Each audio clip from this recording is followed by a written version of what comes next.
Polisi mengungkap fakta baru terkait kasus pembunuhan terhadap wanita berinisial I, 49, di perumahan Pondok Pakulonan, Serpong Utara, Kota Tangerang Selatan.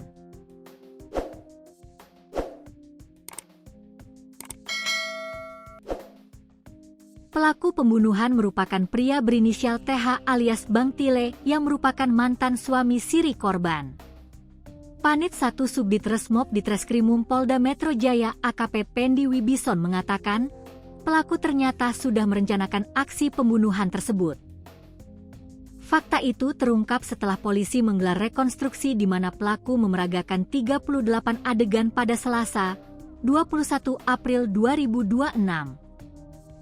Temuan fakta baru dalam rekonstruksi ini terbukti bahwasanya tersangka berencana melakukan pembunuhan ini dan ingin menguasai harta dari korban, kata Pendi, Rabu, 22 April 2026. Pendi mengungkapkan, niat untuk menghabisi nyawa korban muncul setelah keduanya terlibat cekcok karena pelaku terpergok selingkuh.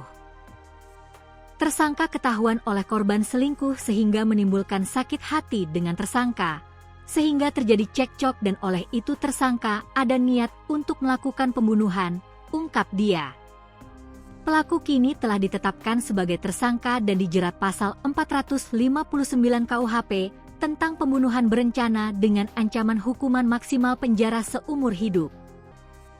Sebelumnya, Kabid Humas Polda Metro Jaya Kombes Budi Hermanto mengatakan, peristiwa ini pertama kali diketahui setelah warga mendengar suara tangisan anak dari dalam rumah korban. Warga kemudian melapor kepada petugas keamanan setempat yang selanjutnya datang ke tempat kejadian perkara, TKP. Saat petugas tiba, korban ditemukan dalam kondisi tergeletak di dalam rumah, kata Budi. Warga sekitar kemudian berkoordinasi dengan pihak keluarga dan lingkungan setempat sebelum peristiwa tersebut dilaporkan ke polisi.